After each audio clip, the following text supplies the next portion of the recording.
چند تا نکته در رابطه با لپه هستش. اولا زمانی که میخواین لپه بخرین دو مدل لپه توی بازار موجوده. یه لپه‌هایی هست بهش میگن لپه چینی، گویا از چین وارد میشه و خیلی درشته. من اون لپه‌ها رو توصیه نمی‌کنم چون مثل لپه ایرانی عطر و طعم خوبی نداره. همین لپه‌های بسته‌بندی که نوشته لپه تبریز لپه‌های خیلی عالی هستش. حالا اگه توی بازار شما لپه فله خوب سراغ دارین از همون بخرید. اما چند تا نکته. خیلی ها میگن ما چیکار کنیم، ما هر چقدر لپه رو میپزیم لپه سفته، تو خورش قیمه خوب نیست. باز بعضی ها میگن هم لپه رو پختیم له شد، چیکارش کنیم؟ ببینید نکته اول، هیچ وقت لپه‌تون رو مثل باقی حبوبات خیس نکنید. لپه مثل نخود و لوبیا و عدس نیستش که از قبلش خیس کنیم. لپه نیازی به خیس کردن نداره. شما اگه لپه‌تون رو خیس کنین لپه سفت و دیرپز میشه. حالا خب شاید با خودتون بگیم چجوری نفخ لپه رو بگیریم وقتی خیسش نمی‌کنیم، اون بالاخره بوی بدش، نفخش، اون لعاب و اون کدریش رو چجوری بگیریم؟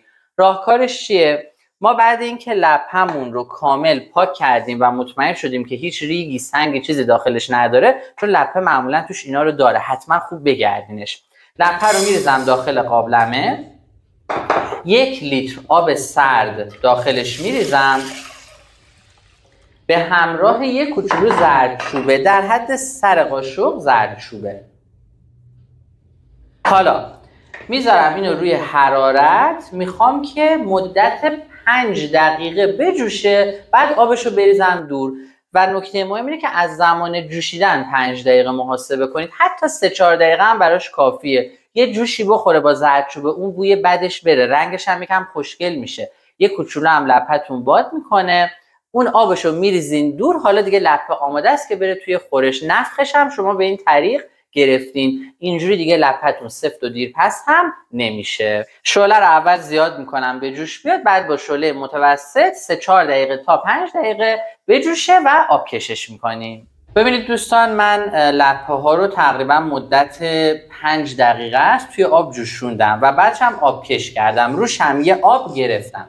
وقتی لپه میخواد پخته شه کف میکنه، کفای سفیدی میاد روی لپه، یکم بوی بدی داره. شما تمام اونا رو ریختین دور، یه آب تازه، یه آب شیرم روش گرفتید یا آب گرم و لپه دیگه الان آماده، خوش رنگ، خوب برای پخت اصلی هستش.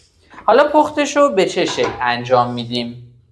میایم لپه‌مون رو میریزیم داخل قابلمه مجدد، نصف قاشق چایخوری داخل لپه‌مون نمک میریزیم، به این خاطر که لپه موقع پخت بیمزه از آب در نیاد، و آب جوش هم بهش اضافه میشه. میخوایم مجدد دیگه بذاریم برای پخت. اینجا ترجیحاً آب جوش اضافه کنید چون لپه گرمه، یا آب سرد روش نریزید. 3 لیوان یا 3 پیمانه آب جوش اضافه کردم، نمک هم بهش اضافه میکنم، میره برای 45 دقیقه پختن.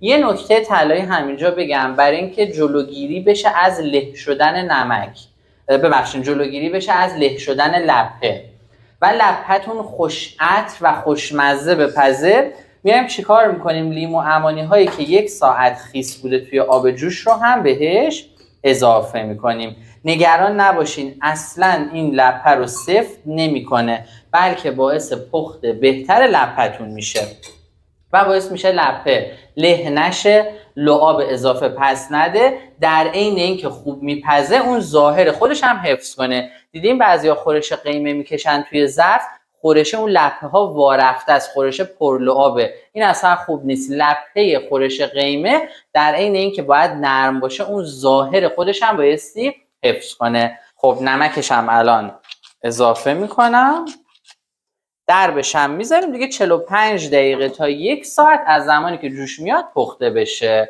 اول 45 دقیقه من میذارم، بعد تستش میگیرم تا ببینم پختش چجوریه. خب دوستان، الان لپه ها نیم ساعته که داره میپزه با همون 3 پیمانه آب. ببینید آبش تقریبا داره خشک میشه.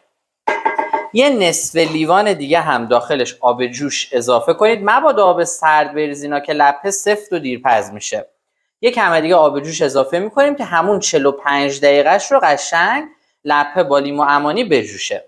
بعد از 45 دقیقه جوشیدن این لپه ها، گوشتمون هم تقریبا 1 ساعت و نیمه که جوشیده، لپه به گوشت اضافه میشه. دوستان الان 45 دقیقه است که لپه داره میپزه با لیمو عمانی ها. ببینید دیگه کم کمک آبش هم داره کم میشه.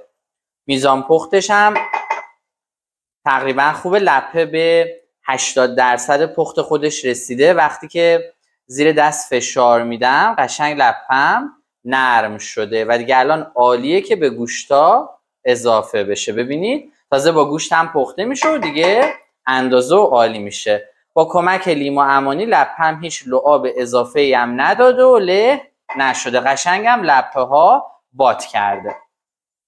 گوشتمون هم تقریبا الان به 80% پختش رسیده. من دیگه چوبای دارچین رو از داخلش برمیدارم و قراره که لپه و گوشت رو اضافه کنیم. اگر نیاز داشت بهش آب جوش هم اضافه میکنیم، ولی خب تاکیداً میگم خورش قیمه رو مراقب باشید، یهو با آب رقیقش نکنید که بعد جمع کردن آب اضافه خیلی سخته. ما تو خیلی خورش ها وقتی آب خورش اضافه میشه شعله رو زیاد میکنیم، در قابلمه رو باز میکنیم، آب اضافه خوش میشه. اما خورش قیمه رو نمیتونیم این کارو بکنیم، چون اگه بخوایم شعله رو زیاد کنیم آب خوش کنه لپه همه دیگه له و باز میشن. خب حالا لپه هم به گوشت اضافه میشه.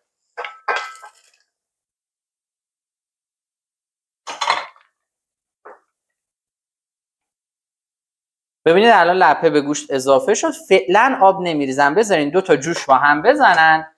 بعد اینکه جوشید نصف لیوان آب بهش اضافه میشه.